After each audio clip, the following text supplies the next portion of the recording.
Bismillahirrahmanirrahim. Ini adalah video terakhir untuk bab 1 tingkatan 5 biologi. Okey, dalam satu topik yang terakhir ni, kita nak belajar mengenai apa? Kita nak belajar mengenai lengkung pertumbuhan. Okey, so dalam lengkung pertumbuhan ni, kita nak belajar mengenai apa? Dalam tajuk ni, kita nak memerihalkan beberapa jenis tumbuhan berdasarkan kita hidup. So, kita nak membincangkan graf mengenai pertumbuhan untuk tumbuhan semusim, dui musim dan juga tumbuhan saka. So, apakah perbezaan antara jenis-jenis tanaman ini berdasarkan kitar hidupnya? So, marilah kita teruskan. So, this one. So, tumbuhan jenis tumbuhan berdasarkan kitar hidup. Kita ada 3 jenis. Pertama adalah tumbuhan semusim. Kedua adalah tumbuhan dui musim. Yang ketiga adalah tumbuhan saka. So, dah ini typo tau. Kalau dah nama semusim, so maksudnya tumbuhan ni mempunyai satu kita hidup sahaja dalam setahun. So, maksudnya, pertumbuhan dia mula daripada bercambah dan diakhiri dengan hasil biji benih, lepas tu dia mati. So, maksudnya hidup, hasilkan biji benih, buah dan mati. Okey. So, contohnya macam pokok padi, macam labu, macam tembikai. So, kita dapat tuai hasil dia sekali sahaja. So, itu namanya semusim. Apakah itu tumbuhan dui musim? So, tumbuhan dui musim ni, ia mengambil masa 2 tahun dengan 2 musim pertumbuhan untuk melengkapkan satu kitar hidupnya. Musim pertama untuk apa? Musim pertama ni adalah pertumbuhan tampang. Apakah yang dimasukkan sebagai pertumbuhan tampang? Pertumbuhan akar. Masa ni berlakunya pertumbuhan akar, daun, batang. So maksudnya first cycle tu, masa kitar yang pertama berlakunya pertumbuhan, tapi pertumbuhan tu kita kenali sebagai pertumbuhan tampang. Apakah pertumbuhan tampang? Pertumbuhan tampang ni maksudnya pertumbuhan ni tumbuhan ni tumbuh akar, daun dan batang sahaja. Itu je. Kemudian terhenti seketika pada musim sejuk. Kemudian dia sambung balik pertumbuhan yang kedua, which is masa yang kedua ni adalah berlakunya pembiakan. Bila kita cakap pembiakan, ia berlakunya ada bunga, ada buah, ada biji benih. So, contoh-contoh tumbuhan kita ada macam kobis, lobak merah dan juga bunga balung ayam. So, maksudnya kawasan yang dia perlukan kawasan yang sejuk. Now apakah itu saka? So, tumbuhan saka ni adalah tumbuhan yang hidup lebih daripada 2 tahun. So, basically tumbuhan saka ni tumbuhan yang besar-besar. Contohnya adalah macam pokok mangga. Pokok mangga biasa memang saka. Ada tak pokok kecil-kecil yang saka? Ada. Contohnya macam rumput dan juga bunga raya. So, contohnya macam mangga lah, dia boleh berbuah berkali-kali. Bukan macam padi.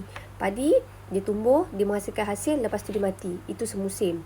Kalau macam lobak tadi kita kata, dia punya kitar hidupnya ada 2 musim. Musim yang pertama adalah untuk tampang. Musim yang kedua tu adalah barulah untuk menghasilkan buah dan hasil. Ini adalah contoh semusim. Ni kita ada padi, labu dan juga tembikai. Alright. Now, semusim biasanya di kawasan yang sejuk tau.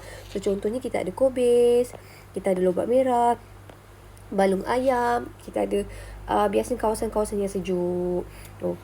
So ingat yang ni, kalau pertumbuhan dui musim ni, dia ada 2 jenis pertumbuhan. Pertumbuhan pertama, tumbuhan first. So itu kita panggil dia pertumbuhan tampang.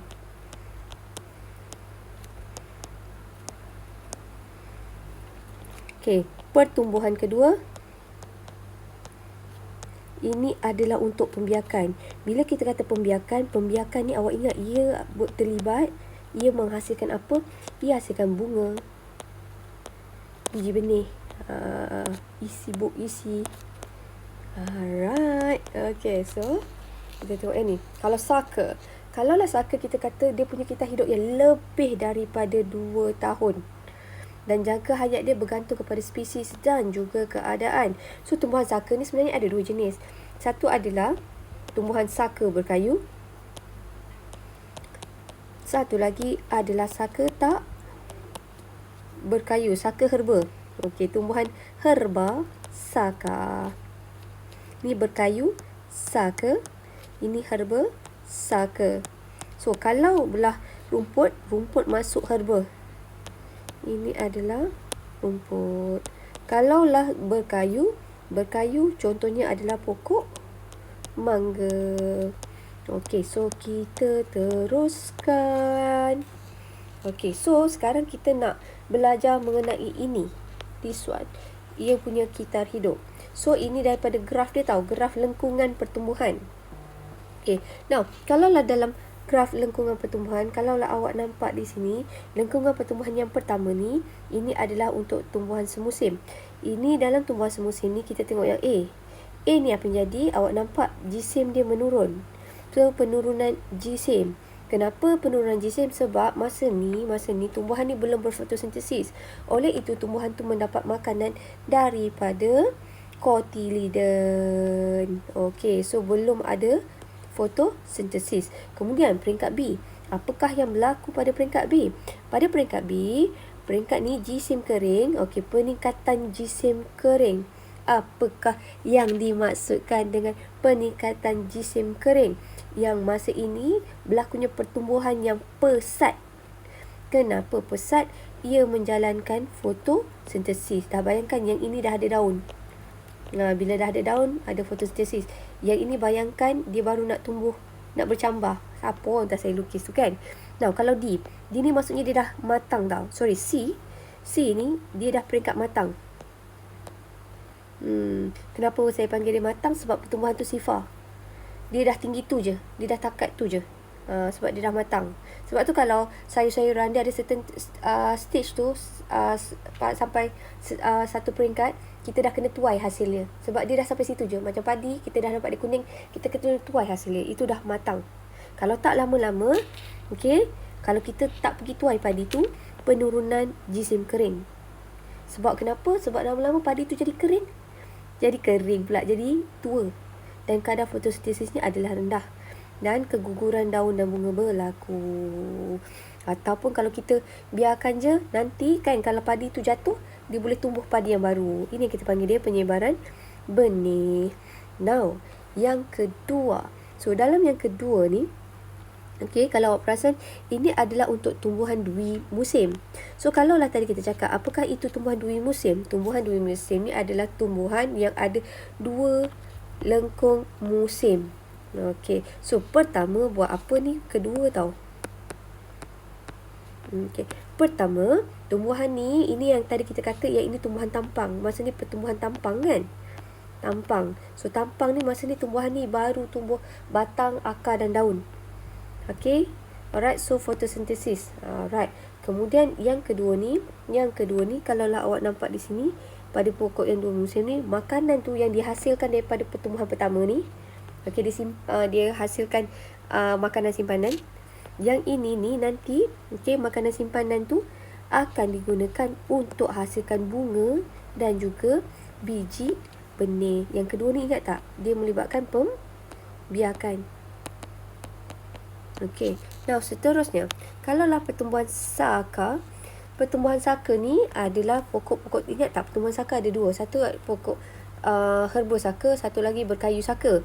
So, kalaulah awak tengok kat sini, pertumbuhan saka ni dia membentuk jujukan sigmoid. So, ini kita panggil dia sebagai sigmoid.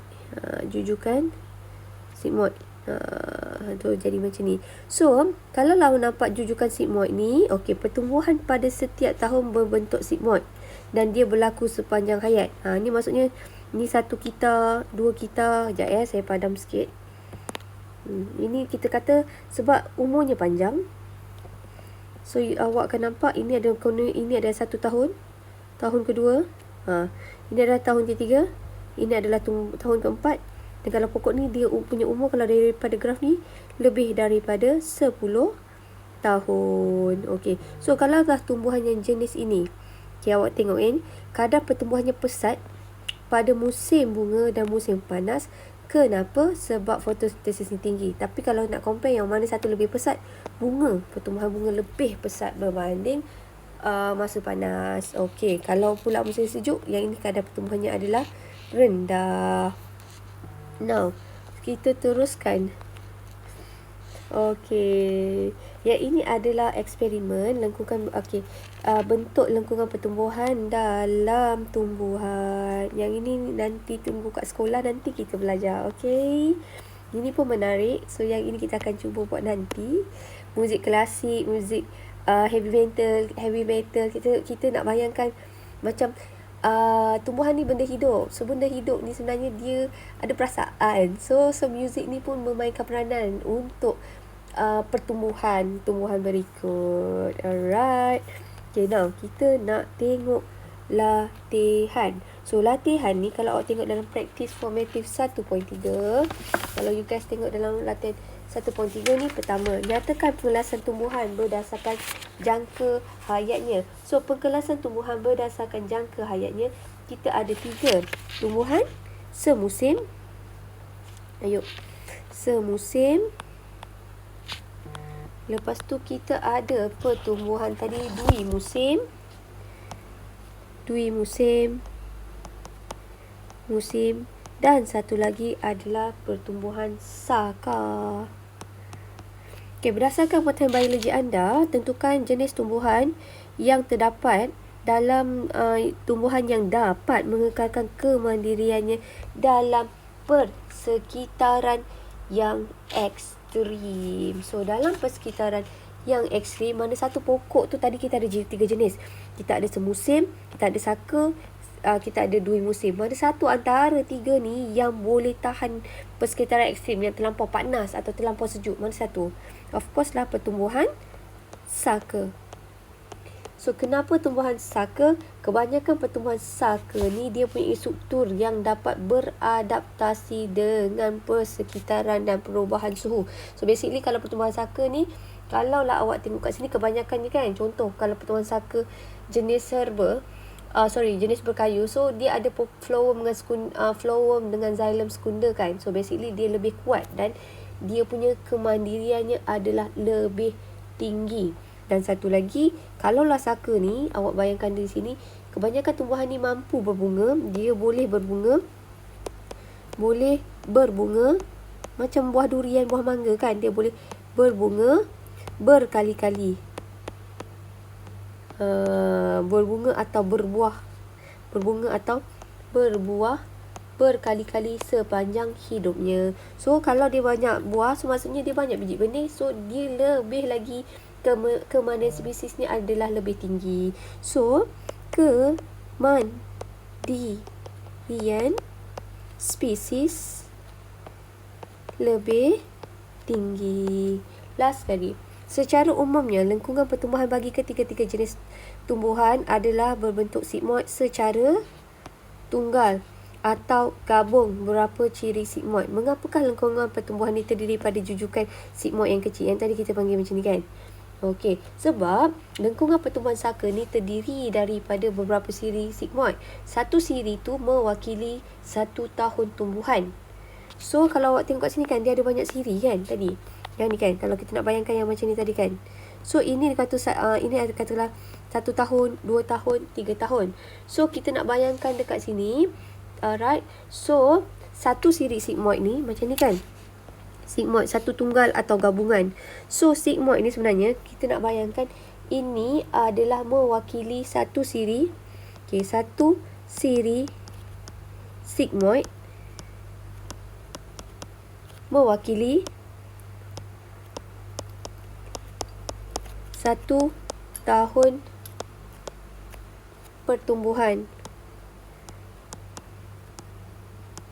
Okey, dan juga lengkungan pertumbuhan ini, okey, lengkungan pertumbuhan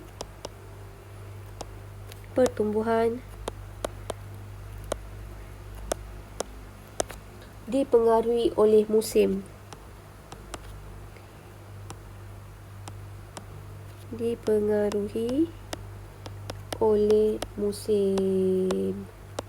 Okey, mana satu musim yang paling tinggi kadar pertumbuhannya? Adalah pada musim bunga. Mana satu paling rendah? Adalah pada musim sejuk. Okey. Alright. So itu sahaja untuk topik 1. Saya minta maaf atas segala salah dan silap. Semoga segala ilmu ni dapatlah memberi ekstra kefahaman kepada awak. Thank you so much. Bye.